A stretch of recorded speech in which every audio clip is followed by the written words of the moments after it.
we hope that, a resolution like this is something that makes all of our citizens and our children understand that when we have a case like this, it's our highest priority. Pekin Police today sharing info on a case that rocked our community that may now be headed to a conclusion. It's been nearly a decade, but a suspect is now behind bars after a boy from Pekin went missing. It's Wednesday evening. I'm Tyler Lopez. Thanks for joining us. This is a case we've been following closely. Janice Rebholz has a closer look at this still developing case. Janice?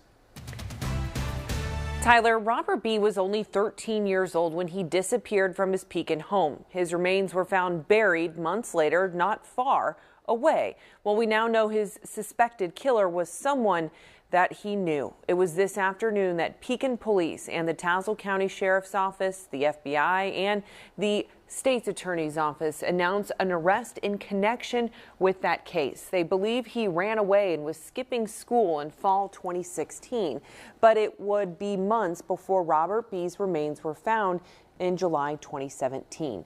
Now we know 48-year-old Keith Brackett has been named a suspect in this case. Now this is an image of Brackett from the Department of Corrections in 2018, where they were serving time in the Women's Logan Correctional Center for burglary charges. Well, now Brackett is facing first-degree murder charges and concealment of a homicidal death.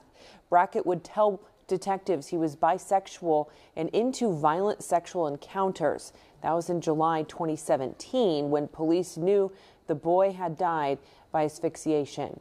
Now, Brackett was arrested today and is due in court for their first court appearance tomorrow.